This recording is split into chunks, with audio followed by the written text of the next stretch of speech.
Hi అండి. అందరూ ఎలా ఉన్నారు? చాలా డేస్ అయింది. ఇప్పుడైతే నేను ఆరి వర్క్ అయితే నేర్చుకుంటున్నాను. అదే మగ్గం వర్క్. మన సైడ్ అలానే అంటారు కదా!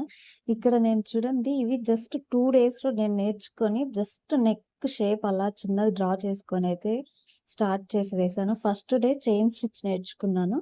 నెక్స్ట్ డే జిగ్‌జాగ్ స్టిచ్ అవి నేర్చుకున్న తర్వాత బీడ్స్ నేర్చుకుందాం అనేసి బీడ్స్ 1 లైన్ స్టిచ్ చేసి తర్వాత బీడ్స్ స్టిచ్చింగ్ ఇక్కడ చేశాను.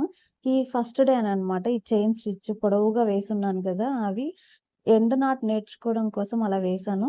నెక్స్ట్ డే ఈ స్టోన్స్ ఇవన్నీ బీడ్స్ స్టిచ్ చేస్తూ, ఈ ఎండింగ్‌లో ఇవన్నీ సరిగ్గా లేవు గదా! అనేసి ఎండింగ్‌లో ఈ స్టోన్స్ స్టిచ్ చేసేసి, అంటే అటాచ్ చేసేసిన తర్వాత ఇది దాని చుట్టూ గూడా కొంచెం నేను కుందన్స్ చుట్టూ ఇలా చైన్ స్టిచ్ వేశాను. ఆ రోజే ఈ స్టోన్స్ కూడా వేసి అటాచ్ చేసేసి ఈ చైన్ స్టిచ్ వేశాను. బీడ్స్ కూడా స్టిచ్ చేయడం నేర్చుకున్నాననమాట దాని చుట్టూ. చూసారా? ఇది జిగ్‌జాగ్ స్టిచ్.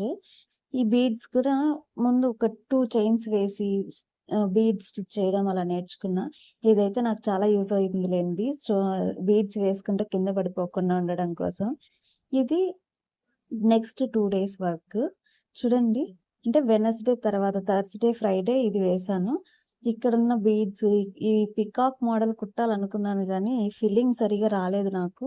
సో, అందువల్ల అది కొంచెం చెడిపోయినట్లొచ్చింది. కానీ బీడ్స్ మాత్రం స్టిచ్ చేశాను. అంతవరకే హ్యాపీ. ఇక్కడైతే ఇది ఈరోజు వర్క్ అండి. చూడండి.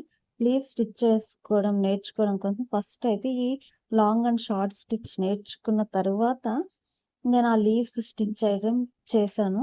ఇక్కడ దాని చుట్టూ మళ్ళీ జరీతో గూడా స్టిచ్ చేశాను. ఆ పైన కనిపిస్తున్నవొచ్చేసి బటన్ హోల్ స్టిచ్, అలాగే ఫీదర్ స్టిచ్ అంట. అవి 2 గూడా నేర్చుకున్నాను. కానీ కాటన్ థ్రెడ్ కూడా కాబట్టి సరిగ్గా రాలేదనుకుంటా. ఇక్కడైతే కాటన్ థ్రెడ్‌తోనే స్టార్ట్ చేశాను. ఫీతర్ ఎలా స్టిచ్ చేయాలనేది. తర్వాత ఈ సిల్క్ థ్రెడ్‌తో స్టార్ట్ చేశాను. ఫస్ట్ టైమ్ ఇదే వేశాను. చాలా నీట్‌గా వచ్చింది. సిల్క్ థ్రెడ్‌తోనే వచ్చింది నాకు. దాని చుట్టూ కూడా సిల్క్ థ్రెడ్‌తో వేశాను. కానీ కనిపించలేదని మళ్ళీ జరీ థ్రెడ్‌తో చైన్ స్టిచ్ వేశా. నాకైతే చాలా అంటే చాలా హ్యాపీగా ఉంది. ఇంత తొందరగా నేర్చుకుంటానని అనుకోలేదు. కానీ ఈ వర్క్ అయితే నాకు నచ్చిందండి. మీకు కూడా నచ్చితే ఒక్క కామెంట్ చేయండి బావుందా